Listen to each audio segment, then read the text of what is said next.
Welcome back to Titleholder Talks with Emily. I'm so excited to have you all here on this episode with me today. This podcast is all about sharing the stories and experiences of title holders within the Miss America opportunity, and today's guest is a super special guest and one of my best friends, so I cannot wait to share all of her stories, memories, and experiences with you all today. See you when she joins. Hi, everyone. Welcome back to the podcast. Today I have another very special guest on. So, Erica, if you want to introduce yourself. Hi everyone, I'm Erica Parks. I'm Miss Greater New York's teen, and I'm so excited to be on here today to tell y'all a little bit about my life, my community service initiative, because there's a lot to get through, so I'm really happy that I have this opportunity. Yay! Super excited to have you on as the first local title holder that I'm interviewing. So, Erica and I are very close. We're BFFs, so I'm really excited to have her on today. So, I'm gonna just jump right into the questions that I have for you today. Let's So, do it. to get right started, how did you get your start in pageantry and in the Miss America opportunity? Well, funny story. My high school chemistry teacher, I was also in her homeroom, was a local title holder. She was Miss Cambridge 2017.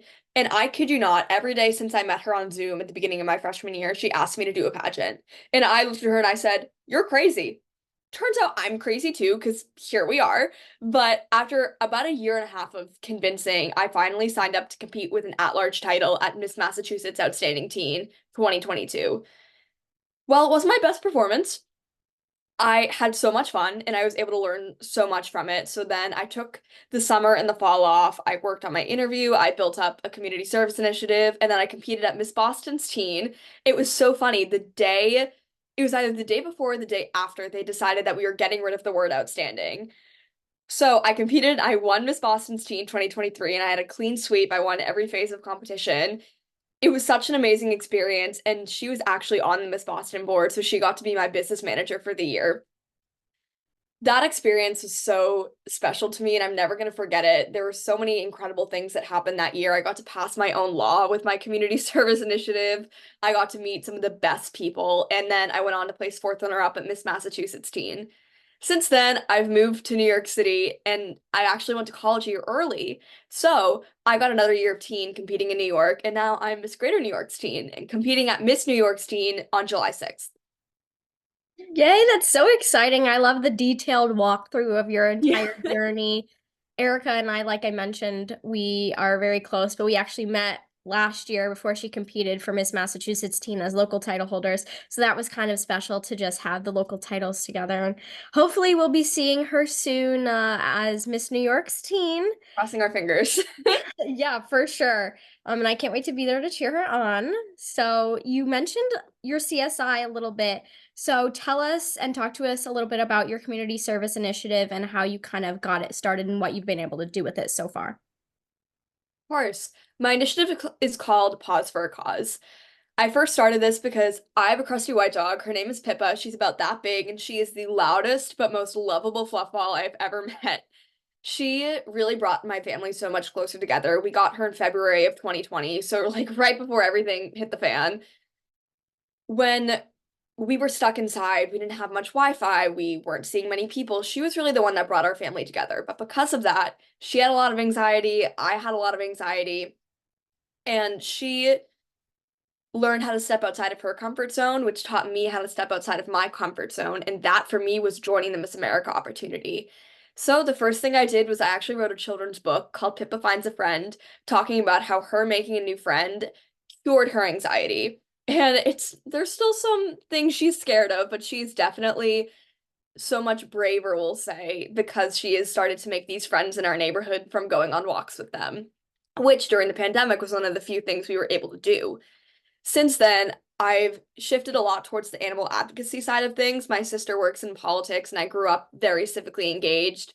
So the thing that I'm actually most proud of is I passed my own bylaw in my hometown of North Andover, Massachusetts. This bylaw is preventing pet stores from selling dogs, cats, guinea pigs, and rabbits for profit. It passed unanimously at town meeting last year. Everyone held up their green card. No one held up a red card. So seeing that video was so special now that I look back at it.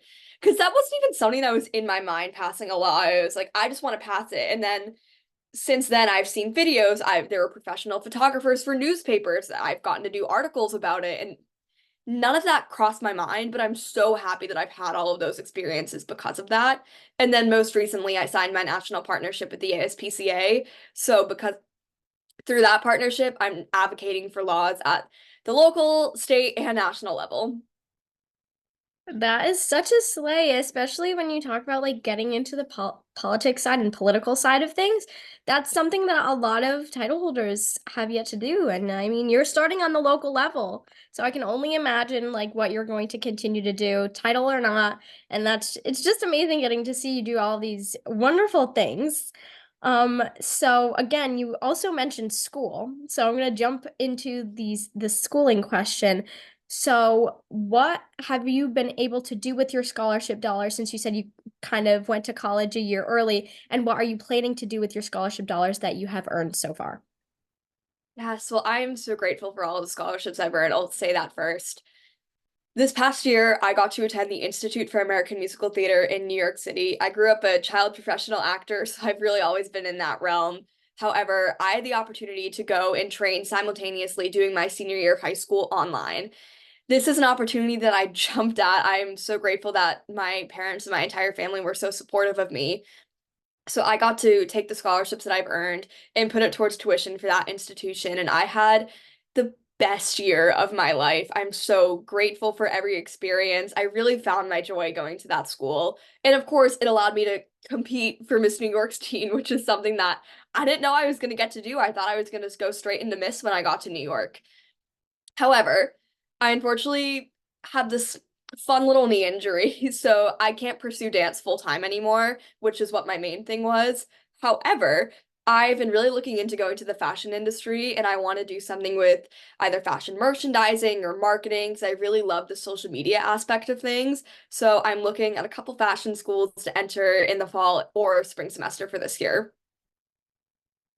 So fun. We love school and business queen. And I mean, you talked a lot about politics, so you never know. You could Who maybe get knows? to that side of things And too. if not, I've always wanted to be a real estate agent, you know? Have my HGTV show, child acting and real estate. There we There you go. go. There you go. Your scholarship and your interview skills all put together from Miss America. Thank you, Exactly. Miss America. Like, so talking about dancing, I have a feeling I know what your next answer for this next question is going to be, but what is your favorite phase of competition and why? Well, most people are going to guess that my favorite phase of competition is talent. Incorrect. Opening number is my favorite phase of competition because I'm a tap dancer for my talent. I'm a world tap dance champion. It's always kind of been my thing. Not kind of, it has been my thing. However, opening number is an opportunity where I get to dance on stage and it's not tap. So for so long, I was like, thought about doing jazz. And I said, you know what? I'm going to stick with tap. Opening number is my opportunity to do jazz. So now I get to share two sides of who I am as a dancer, and it's another opportunity that I get to perform on stage. Yeah, I do agree. Opening number is Hmm. very fun because not only do I'm also a tap dancer, so totally. Hmm. So not only do you get the chance to do another like style of dances like jazz funk, like hip hoppy kind of thing, but it's also like the opportunity to get to connect with all the other girls that you're competing with and like have fun, like have that sort of Right. fun that you might not get to have during the rest of the competition because you're like in the zone competing. So Hmm. I love that answer. I haven't gotten that yet. So it's a new one. I love First it. for everything. So continuing with the favorites, what is your favorite point of the crown and why? Oh, that's a really good question. Of course, I'm so grateful for the sisterhood and the Miss America opportunity. I've met some of my best friends competing here. The girls that if it's a late night that I'm gonna FaceTime out of nowhere. I FaceTimed Emily last night out of nowhere. We were on the phone for about 3 hours eating my little sweet treat. However, recently I mentioned I want to go into the fashion industry. I've been working a lot with the style point of the crown. This is something that it was never really prevalent in my first year or so with this organization. But through competing, I actually got to be an ambassador for now three different prom companies. I got to work with Alexander's 2 in Fall River, Mass. I got to work with Faviana as one of their brand ambassadors this past year. And I've since started working with Dear Moon Dresses, who I actually brought on as a sponsor to the Miss Greater New York organization. because of this, I really found my second passion for the fashion industry and design and especially social media. That's a lot of what I've been doing with these companies. And something that a lot of people don't actually know about me is I actually own my small business. It's designing custom dance costumes. So of course I make all my talent costumes. You can see a few right there. There they are. But design has always been something that I love, and I love getting to help other girls feel beautiful and confident on stage, which I'm a little partial to the style point of the crown because this is the first time that I get to choose what I want to wear on stage. Growing up as a dancer and an actor, I was always told what to wear. I got pretty lucky and got some great costumes. However, I think it's so special that I get to choose what I feel beautiful in to wear.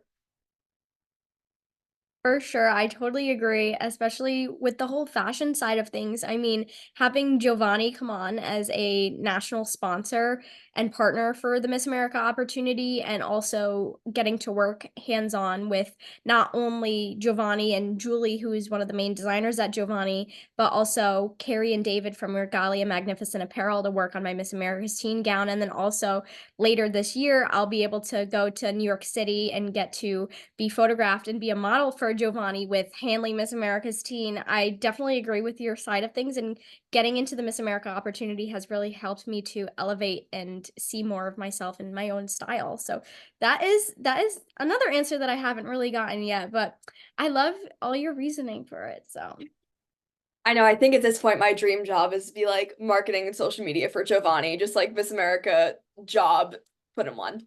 yeah, exactly. It's Right. perfect opportunity from the Miss America opportunity. So, what is your favorite memory, or what was your favorite memory from any of your state or local competitions that you've done in the past couple of years that you've been competing? Ooh. I love all the moments that I get in the dressing room backstage. I've That's the time where I've really grown closest with the girls in the Miss America opportunity. One that sticks out is at Miss Boston's teen and Miss Massachusetts teen this past year. I was sitting next to Kayla O'Hara, who was a former Miss Worcester County's teen. Our moms actually worked together years and years and years ago at the news station they were both working at. And it was a total coincidence that Kayla and I both started competing the same year. So we've actually become really good friends. And this is so specific, but Kayla works at Foot Locker or a shoe store. And she would guess everyone's heel size just based on how we would walk around in bare feet. And I know that sounds so strange, but it was one of the most incredible bonding experiences we all had trapped in this room while the judges were having their lunch break right outside. It was so much fun, and I really can't wait to see all the girls again at Miss New York's teen. That is definitely a unique experience for sure, but it sounds like a fun one. And the dressing room moments, honestly, for me, especially with the local, state, and obviously Miss America's teen competitions that I competed in, the dressing room moments are always the most special because they happen behind the scenes and nobody really gets to see them. So I love Mhm. that you're sharing and spilling the tea with us all.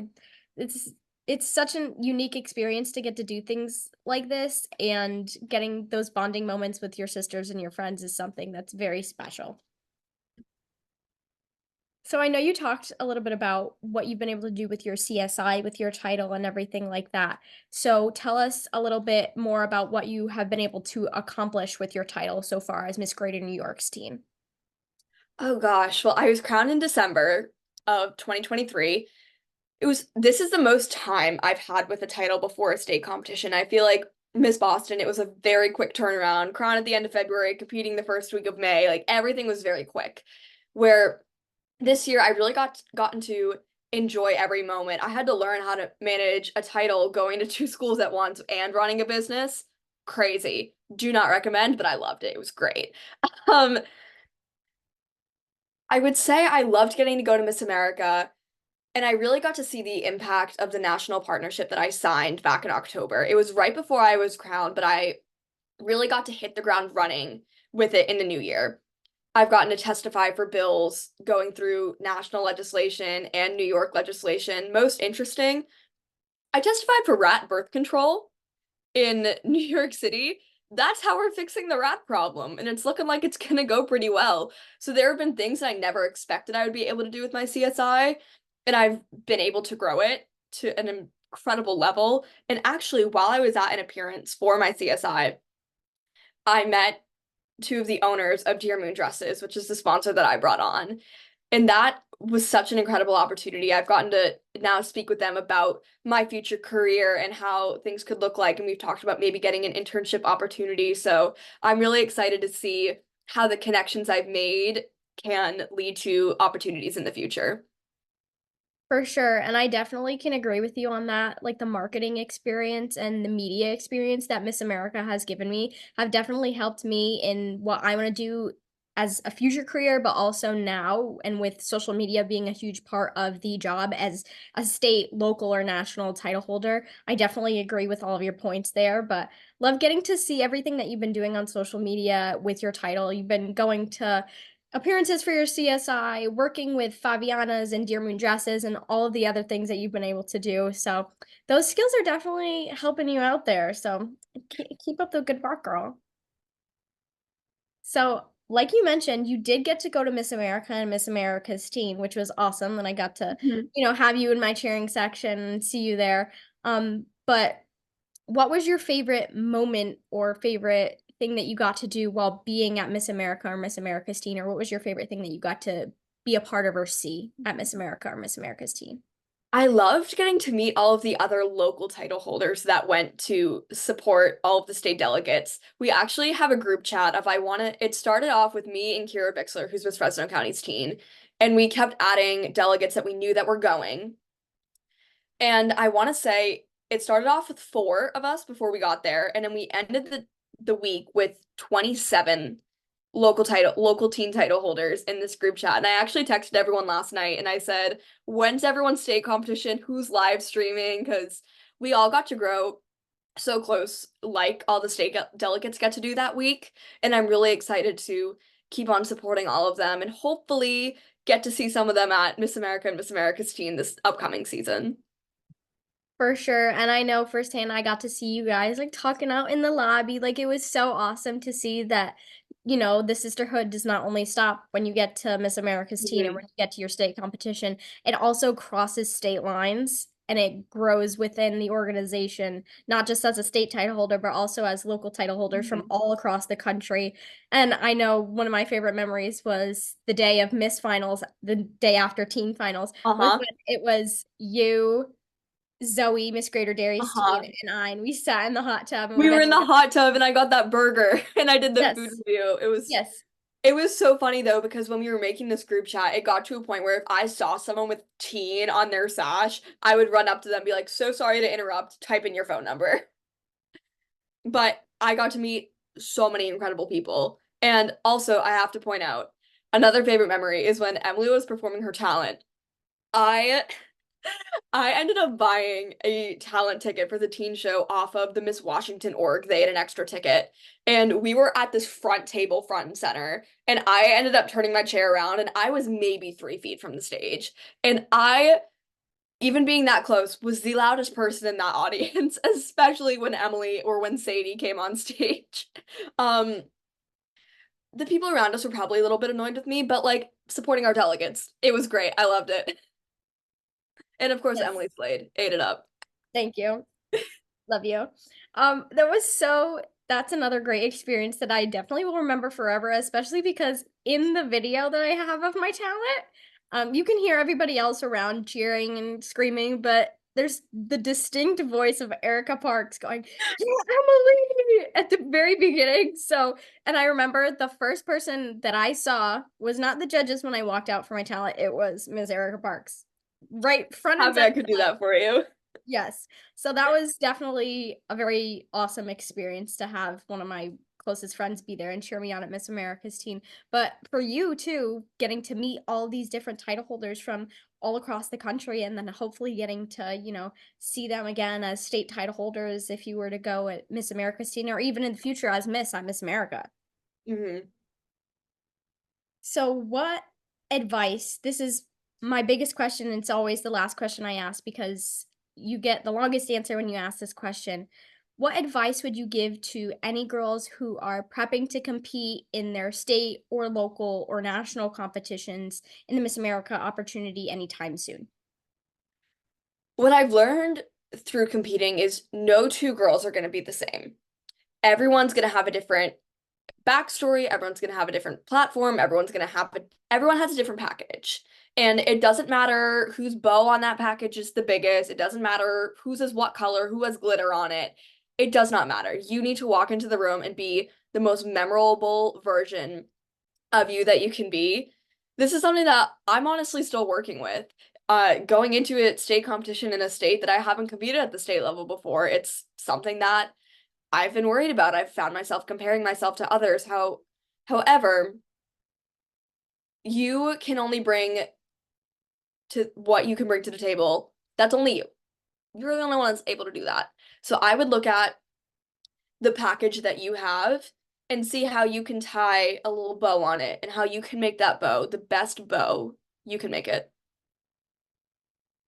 That's so Yeah. unique, and I absolutely love that, like the way that you phrased it and kind of like the metaphor with the bow and everything. It's I'm glad that's the first time I've ever actually phrased that. So it worked. it It worked. worked. And I hope everybody and anybody that's watching it takes that advice because the metaphorical sense and the literal sense, it works. And again, you, like you stated, you can only be the best you that you can be. Nobody else Mhm. can be you. So, you know, it it's definitely great advice. And I know I going into my state competition last year was my last year of eligibility in teen. I know this year is yours. I just went into it with no expectations. It was like I'm gonna be the best me I can be, and here we are today. Mhm. So, well, that Exactly. concludes our interview. So thank you so much for Thank hopping you so much on. for having me. I know we've been trying to schedule this for so long and we've finally done it. Yes, I knew I needed to get you on before Miss New York's teen and the craziness of last minute Mhm. prep got in the way, especially because next week it'll be a month until your state Oh competition, which is gosh. crazy. Hmm. Crazy. I know I used to say in December, I'm like, oh, July 6th can't come soon enough. And now I'm like, July 6th is coming. It's July 6th is almost here. It's coming soon. I mean, my state competition is about 4, almost 3 weeks away, which is literal insanity, Hmm. but I can't wait to see you kill it. Well, obviously, anybody that's watching here today knows that you're gonna kill it in interview after you Thank answered all you. those questions fabulously. But thank you again so much for being on, Thank and you I for can't wait having to talk to me. you soon. Bye. Well, that was the 5th episode of Titleholder Talks with Emily. I hope you enjoyed getting to experience all of the joy and happiness that was shared throughout this episode with Erica, because I know I definitely did. This podcast will be going live on Spotify and YouTube at Titleholder Talks with Emily, and I will be sharing clips from this episode and previous and future episodes on my Instagram at Miss America's Teen CT. See you in the next one.